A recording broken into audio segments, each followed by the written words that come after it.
이번 이 대통령의 외교 일정 가운데 핵심 관심사는 역시 도널드 트럼프 미국 대통령과의 첫 대면 회담이 열릴지 여부였습니다.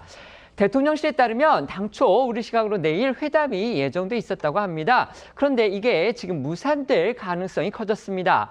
트럼프 대통령이 이스라엘과 이란의 무력 충돌 상황 등을 이유로 해서 당초 예정보다 하루 앞당겨 조기 귀국하기로 결정했기 때문입니다. 네, 앵커 말씀하신 대로 이 대통령이 취임 후 10여일 만에 나선 이번 이 캐나다 방문에서 초미의 관심사는 이 관세 협상 등 외교 난제가 걸려 있는 미국과의 정상회담 개최 여부였습니다.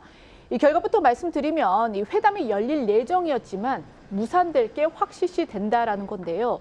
이유는 트럼프 대통령이 당초 예정했던 2박 3일 체류 일정을 하루 앞당겨서 조기 귀국하기로 결정을 했기 때문입니다. 트럼프 대통령은 급박하게 돌아가는 이스라엘, 이란 전쟁 상황 때문에 이렇게 결정을 한 것으로 알려졌습니다. 현지에서 대통령실 핵심 관계자는 기자들과 만나 트럼프 대통령의 조기 귀국 보도를 보고 정확한 사실을 파악 중이라고 했습니다. 이 관계자는 한미 정상회담이 내일로 예정돼 있었고 시간까지 확정된 상태였다며 처음으로 한미 정상회담 예정 사실을 확인했는데요. 하지만 현재 상황을 조금 더 확인해봐야겠다. 회담 개최 여부는 좀 더 협의가 진척돼야 할 듯하다 이렇게 말했습니다.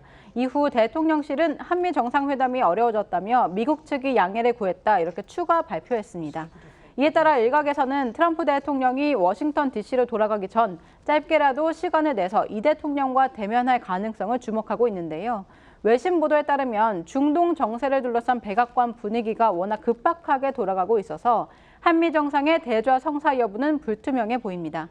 캐나다에서의 회동이 끝내 어려워질 경우 이 대통령이 오는 24일 네덜란드에서 열리는 나토 회의 참석을 검토하고 있어서 이를 계기로 다시 트럼프 대통령과의 회담 일정을 조율할지 않겠느냐 이런 관측도 제기되고 있습니다. 네, 다만 한미 정상회담과 함께 관심을 모았던 이 대통령과 이시바 일본 총리와의 첫 회담은 내일 성사될 걸로 보입니다. 대통령실은 한일 정상회담이 내일 오후 개최로 정해졌다고 전해졌는데요. 올해 한일 수교 60주년을 맞아 양국 관계 강화를 골자로 한 담화 메시지를 내놓을 걸로 보입니다.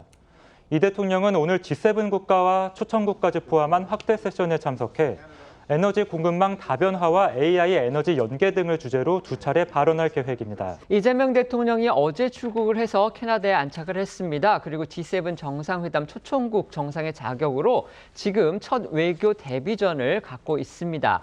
이번 캐나다 방문에서 이제 가장 관심을 모았던 대목은 바로 도널드 트럼프 미국 대통령과의 한미 정상회담 성사 여부였습니다. 그런데 저희 방송 시작하기 전에 이제 들어온 속보에 따르면 트럼프 대통령과의 회담이 당초 내일 갖는 것으로 한미 양국 간에 합의가 돼 있었다고 합니다. 시간도 거의 확정된 그런 상태였다고 하는데 트럼프 대통령이 돌연 조기 귀국을 결정을 했습니다.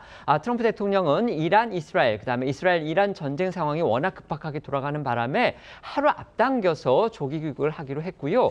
그리고 미국 백악관에서 지금 국가안보회의까지 소집하라 이렇게 지시를 내렸다고 합니다. CNN 같은 경우는 지금 이란과 미국의 어떤 직접 대화가 이루어질 가능성 이거에 거론되고 있다 이렇게 보도를 했다고 하는데 트럼프가 과연 미국에 돌아가서 또 어떤 결정과 또 어떤 또 회담이나 회의를 할지는 저희가 지켜봐야 되고요. 어쨌든 우리 입장에서 본다면 트럼프 대통령과 이재명 대통령과 트럼프 대통령의 정상회담이 지금 무산됨으로써 이게 앞으로 이제 한미 관계나 이런 부분에서 과연 또 어떤 영향을 미칠지 물론 앞으로 여러 차례 기회가 있긴 하겠지만 당장 한미 관세 협상을 비롯해서 또 한미일 삼각 동맹 관계에 새 정부의 어떤 그 부분에 대한 스탠스 이런 부분을 둘러싸고 세계가 주목하고 있는 그런 상황에서 이번 한미 정상 대저가 불발이 됐기 때문에 아쉬움도 남는 건 또 사실인 듯합니다. 어떻게 보십니까?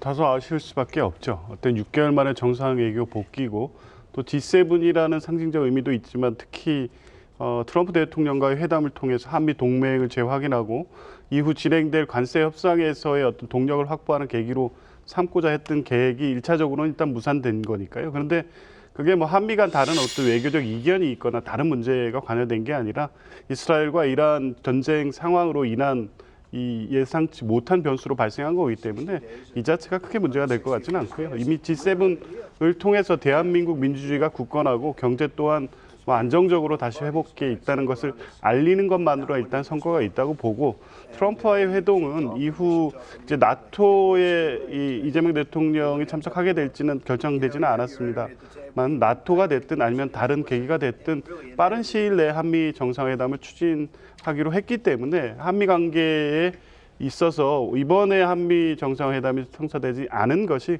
큰 장애가 될 것 같지는 않습니다. 네. 아쉬운 대목이죠. 대한민국으로서는 트럼프 대통령의 입장을 뭐 존중하고 이해할 수밖에 없겠습니다만은 그럼에도 불구하고 이번 G7 정상회담에서 트럼프 대통령과의 정상회담이 성사되지 않은 것 아쉽다고 생각합니다. 두 가지를 추가로 짚어보고 싶습니다. 첫째로 이재명 대통령은 이런 상황일수록 나토 정상회의에 참석을 해서 거기서 트럼프 대통령과 다시 회담을 가질 수 있도록 적극적으로 조율하고 성사시켜 나갈 필요가 있다고 생각합니다. 지금 어떻게 보면은 정상회담의 순서가 물론 우리가 의도해서 그렇게 된 것은 아니지만 다소 꼬인 측면이 있죠. 그다음 두 번째로 트럼프 대통령이 G7 정상회의에서 일찍 귀국한 것, 물론 이스라엘과 이란의 상황이 있습니다만은 러시아를 둘러싼 그 견해 차이가 작용한 것이 아닌가 하는 전문가들의 시선도 있습니다.